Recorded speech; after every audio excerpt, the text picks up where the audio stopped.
भारतीय चुनाव में शिष्य द्वारा गुरु को परास्त करने का इतिहास छत्तीसगढ़ में भी वर्तमान में दोहराया गया। छत्तीसगढ़ के संपन्न हुए विधानसभा चुनाव में छत्तीसगढ़ कांग्रेस में दिग्गज एवं वरिष्ठ नेता का दर्जा रखने वाले उप मुख्यमंत्री टी.एस. सिंहदेव के पिछले चुनाव में ग्रामीण क्षेत्रों में उनके सारथी बने व वर्तमान में भाजपा प्रत्याशी के रूप में खड़े राजेश अग्रवाल ने मात्र 94 मतों से टी.एस. सिंहदेव को मात दे दी। चुनावी मैदान में बहुत बड़ा उलटफेर कर दिखाया। बताया जाता है कि सन 2018 के चुनाव में अंबिकापुर विधानसभा के ग्रामीण क्षेत्र लखनपुर व उदयपुर में उनके चुनावी सारथी बने। राजेश अग्रवाल ने कांग्रेस से मोह भंग होने के बाद भाजपा की सदस्यता ले ली थी, जिससे 2023 में संपन्न हुए चुनाव में भाजपा ने कांग्रेस के दिग्गज नेता व उपमुख्यमंत्री टी.एस. सिंहदेव के सामने उन्हीं के पुराने शागिर्द राजेश अग्रवाल को मैदान में उतार दिया, जिससे गुरु शिष्य के इस रोचक टक्कर में सबकी निगाहें बराबर जमी रहीं। मतगणना में शहरी क्षेत्र अंबिकापुर से टी.एस. सिंहदेव 8531 वोट से पिछड़ने के बाद ग्रामीण क्षेत्र उदयपुर से 7743 मतों से लीड लेकर मतों के अंतर को कम करने की कोशिश की, लेकिन अंत में टी.एस. सिंहदेव को 94 मतों से अंबिकापुर विधानसभा में अपने पुराने शिष्य राजेश अग्रवाल से मात खानी पड़ गई।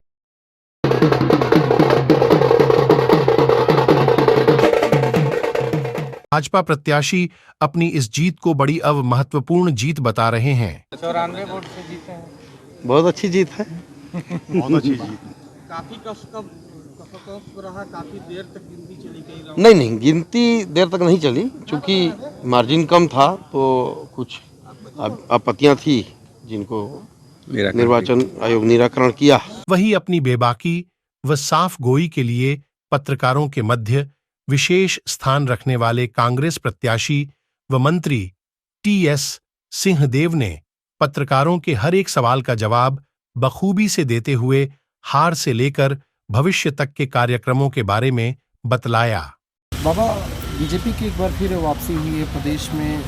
सरगुजा संभाग बीजेपी को सरकार बनाने में खुलकर समर्थन किया है। क्या वजह रही कि कांग्रेस को इतनी करारी हार झेलनी पड़ी?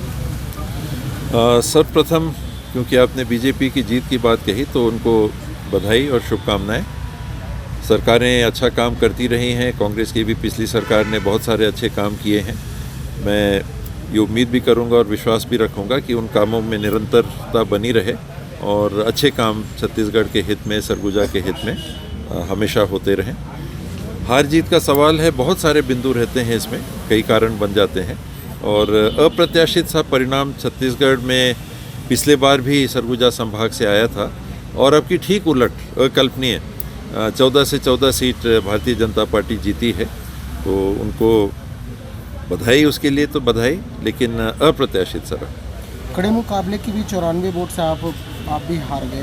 वो कमियां कहाँ रह गई जहाँ पे आपको जनता ने मैंडेट नहीं दिया? कमी मुझ में, मेरे में कोई ना कोई ऐसी बात है या रही होगी जिस कारण से लोगों ने मुझे नहीं अपनाया, इस चुनाव में नहीं अपनाया और मैं जनमत का संपूर्ण आदर करते हुए उसे स्वीकार करता हूं और प्रयास करूंगा कि जो भी मेरे से कमियां रह गई हों, गलतियां हुई होंगी, मैं उनको दूर करने के लिए आने वाले समय में हर संभव प्रयास करता रहूँगा। जिम्मेदारी आप किसकी मानते हैं इस हार के ऊपर?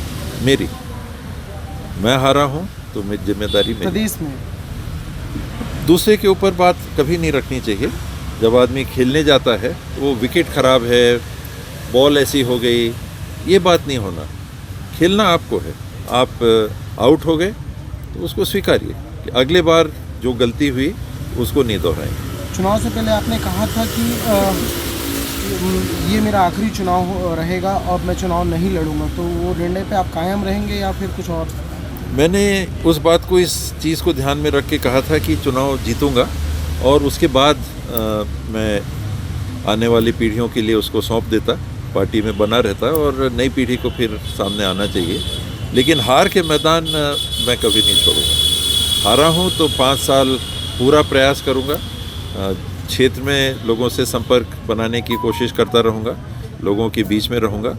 उनके लिए जो भी पहल कर सकता हूँ, जैसा वो चाहेंगे मैं करता रहूँगा। लोकसभा चुनाव नज़दीक है, तो क्या माना जाए एक बार किसी जनरल सीट से आप संसदीय लड़ने का पसंद करेंगे या फिर? मैं विधानसभा में ही रहना चाहूँगा। आखिरी सवाल बाबा, सीएम आपको लगता है किसको होना चाहिए भाजपा की ओर से? है उनकी बात, जो नाम चल रहे हैं स्वाभाविक तौर पे 3 बार के मुख्यमंत्री रमन सिंह जी हैं, और टिकट के बंटवारे में भी ये चर्चा थी कि उनकी राय ज़्यादा चली और जीत के आए हैं, तो उनका पक्ष मजबूत दिखता है। फिर पार्टी के संगठन के उनके प्रदेश के अध्यक्ष अरुण साहू जी हैं, वो भी चुनाव जीत के आए हैं, आरएसएस के कैडर के माने जाते हैं, और भारतीय जनता पार्टी में आरएसएस के कैडर को एक तरजीह मिलती है, तो वो भी चुनाव में मुख्यमंत्री के चुनाव में उनका भी नाम सुनने में आ रहा है। ट्राइबल से अगर लेते हैं तो 2 नाम सरगुजा संभाग से सुनने में आ रहे हैं, एक विष्णुदेव साय जी का और एक हमारी रेणुका जी का। तो हमारी बीच की हैं, सरगुजा की हैं, सरगुजा लोकसभा की भी हैं, महिला भी हैं, जीत के भी आई हैं, अनुभव भी है, मंत्री के रूप में भी काम किया है, उनको भी मौका मिल जाएगा। तो मुझे व्यक्तिगत तौर पे भी खुशी होगी कि अपने बीच से मुख्यमंत्री बन गए।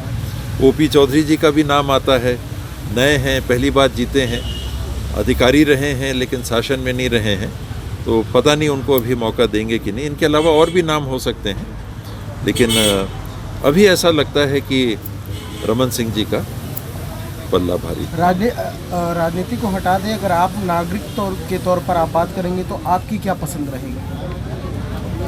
रमन सिंह या रेणुका सिंह? बाबा, कोई बड़ा फैक्टर जो चुनाव के में इतना बड़ा अंतर?